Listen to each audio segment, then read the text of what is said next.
Oi pessoal, tudo bem com vocês? Meu nome é Lauísa, eu sou estudante de medicina e faço parte do GT4 do PET Saúde e Equidade. Hoje eu vou entrevistar a Jade, que é a autora do livro O Meu Amor por Você e aceitou falar um pouquinho com a gente sobre o enfrentamento do luto pela perda dos seus 4 filhos e sobre a sua visão como médica profissional de saúde sobre esse processo que é tão doloroso. Então, a nossa primeira pergunta para ela vai ser: em algum momento, em algum dos ambientes que você faz parte, você sentiu que passava por um luto que não era reconhecido pelos outros? Por diversas vezes eu experimentei essa sensação de não ter reconhecido o meu luto nos ambientes que eu estava inserida. Principalmente porque quando a gente perde alguém que a gente ama muito e tem que aprender a continuar, seja com a rotina, com o trabalho, as pessoas continuam, mesmo você precisando parar. E isso dá a sensação de não pertencimento, de não reconhecimento. Nossa segunda pergunta é: muitas vezes, em situações assim, a primeira reação das pessoas é falar frases como "ah, logo você vai ter outro", ou então "foi porque Deus quis assim". Para você, o que devia ter sido dito ou feito para uma mãe nos primeiros momentos de luto? Você não tem que consertar a dor de uma mãe. Você tem que estar presente e sustentar o que faz sentido para ela. Se você acha que vai ter uma palavra, uma frase pronta que você vai conseguir falar para aquela família que esteja passando por um momento tão difícil que é perder um filho e que de alguma forma aquilo que você disse vai acabar com aquela dor, você está sendo bem egoísta. As pessoas têm que aprender a se fazer presente em silêncio. Não é fácil. E também tem que ter a coragem de perguntar o que faz sentido para aquela família, para aquela pessoa. Porque cada um tem uma forma individual e uma maneira de querer passar por aquilo. Você só precisa ter a coragem suficiente de perguntar. Eu queria falar sobre, para as mães, é importante nesses momentos alguns gestos, como para você era importante, por exemplo, ter o carimbo dos pezinhos e das mãozinhas do seu filho e também segurar ele no colo. E nesse momento de tanta emoção, de tanto sentimento, eu queria saber o que você tem a dizer sobre o acolhimento dos profissionais de saúde que estiveram presentes, que você teve contato nesses momentos. Na faculdade de medicina, eu tive a experiência de ver que muitas vezes é valorizado o conhecimento técnico, como se o humano não fizesse muito sentido, fosse um bônus. Só que o conhecimento técnico sem o conhecimento humano não faz sentido algum quando a gente cuida, né, de um ser humano completo. Então, o que eu acredito que faltou muito foi essa abordagem mais humana. Eu sabia que o meu filho ia morrer, eu sabia que eu estava perdendo a outra gestação, e faltou a coragem do profissional que estava cuidando de mim em olhar e perguntar o que fazia sentido naquele momento. O que eu queria não era muito difícil de possibilitar. Eu queria segurar o meu filho, queria ter uma foto com ele, queria ter o carimbo das mãos e dos pés. Isso, qualquer pessoa, qualquer profissional com um mínimo de humanidade poderia ofertar num momento tão doloroso. Então, faltou mesmo que a coragem daquela pessoa que estava cuidando. Como quarta pergunta, queria saber como é a volta à rotina e como lidar com esse retorno.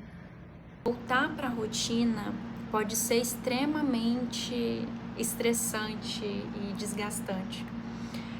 Primeiro de tudo, eu acredito que é respeitar o seu tempo. Cada um vai ter um tempo. E isso cronologicamente pode ser pouco tempo, muito tempo, vai depender de cada um.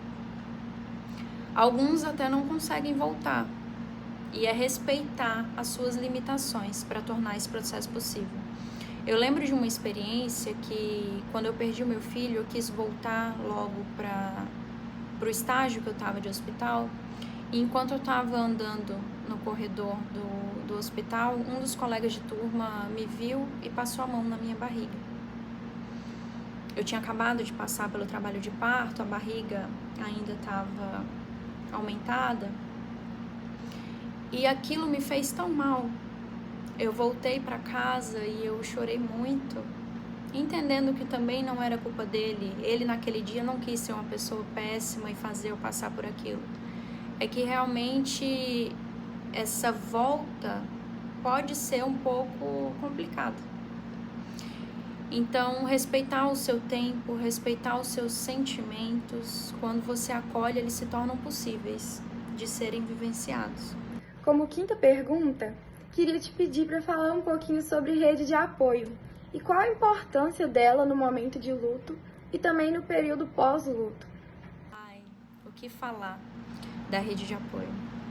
Eu tive pessoas incríveis que estiveram comigo ao lado de todos os momentos, absolutamente todos os momentos, cuidando de detalhes, como por exemplo, posso falar, na última perda que eu tive no nascimento do meu filho Raul, a minha rede de apoio possibilitou que eu comesse pizza durante o trabalho de parto, tomasse Coca-Cola gelada, tomasse um banho quente, que era importante para mim. Fizeram com que eu tivesse registro de absolutamente todos os momentos. Estiveram do lado quando eu precisei e que me sustentam para que eu consiga seguir sendo a pessoa que eu sou.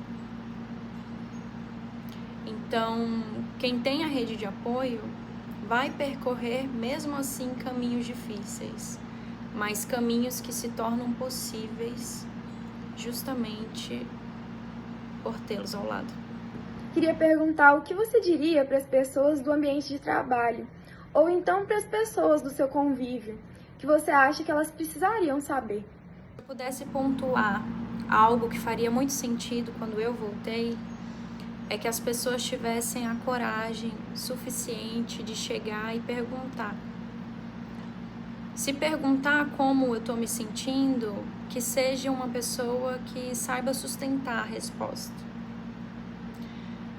Que não pergunte só por perguntar, mas que se faça presente.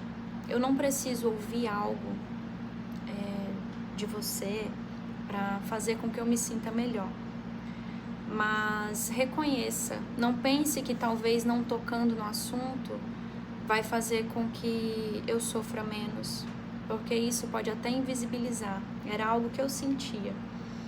Quando não me perguntavam, parecia que queriam fazer com que nada aconteceu.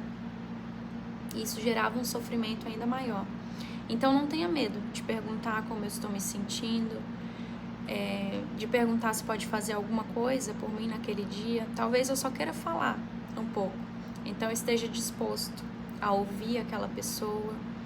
Eu acredito que um ambiente seguro e acolhedor não vai ser um ambiente que vai fazer a dor sumir, mas sim evitar com que ela se multiplique, sabe? É um ambiente que permita que, se eu sentir que aquele dia eu tô precisando chorar, ficar um pouco mais introspectiva, que as pessoas saibam compreender que eu tô passando por um momento difícil e que é importante que esses sentimentos sejam acolhidos. Por fim, eu queria te agradecer, Jade, pela coragem de expor no livro, na página do Instagram e também aqui nesse momento, uma história tão delicada de forma tão corajosa. Falar sobre o luto é importante porque faz parte da vida, mas muitas vezes a gente não está preparado para isso. Então, parabéns por ter conseguido ressignificar toda essa história. Que você tenha todo o sucesso profissional e que mais pessoas se sintam abraçadas como eu me senti. Então, que você receba todos os inúmeros gestos de carinho, de amor e de afeto que você merece. Muito obrigada.